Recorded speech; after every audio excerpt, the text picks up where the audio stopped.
Welcome to English Learning from Scratch. Today we will learn about the future perfect continuous tense. This is a complex tense used to talk about actions that will continue up to a specific moment in the future. For example, by next June, I will have been studying English for 2 years. This means the action of studying starts in the past or present, continues through the future, and will still be happening at that specific future time. The future perfect continuous tense is formed using 4 parts. First, we use the auxiliary verb will. Second, we add have. Third, we add been. And finally, we add the main verb with the ing ending. So the complete structure is will have been plus the verbing form. For example, working, studying, living, or playing. This structure is the same for all subjects like I, you, he, she, it, we, or they. Let us look at some positive examples. First example, I will have been working here for 5 years. This means the work starts now and will continue for 5 years into the future. Second example, she will have been living in London for 10 years. This shows that her life in London will continue for a long duration.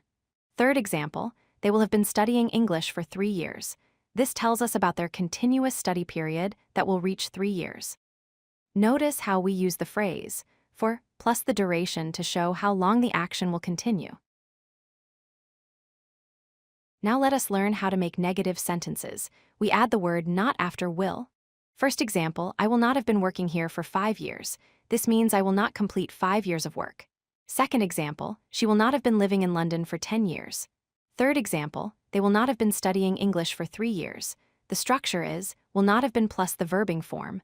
Remember, we can also use the contraction won't instead of will not.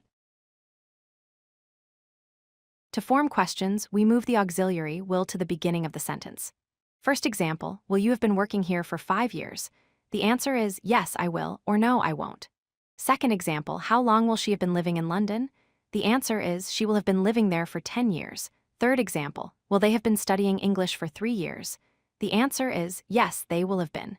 Notice that we put will first, then the subject, then the rest of the sentence. The future perfect continuous has 3 main uses. First use, duration, action, ending. We use it to show an action that starts before a future time and ends at that specific time. Second use, emphasis on duration. We use it when we want to highlight how long something will have been happening. Third use, future reference point. We use it when we look back from a future moment to understand a past action. This tense helps us show the connection between duration and a future deadline or moment.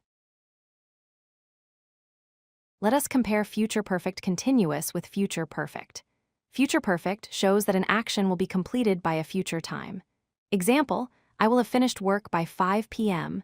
This means the work is done. Future perfect continuous shows the duration of an action up to a future time. Example, I will have been working for 8 hours by 5 p.m. This emphasizes how long the work continues, not just that it finishes. The key difference is that future perfect focuses on completion, while future perfect continuous focuses on duration. Let us review the 3 key points about future perfect continuous. First key point, formation. The structure is will plus have plus been plus the verbing form. Second key point, purpose. We use this tense to show the duration of an action from the past up to a future time. Third key point, usage.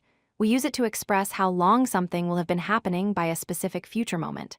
Practice using this tense with different verbs and durations to become more comfortable with it. If you like this video, hit that like button and don't forget to subscribe. Visit codelucky.com for more such useful content.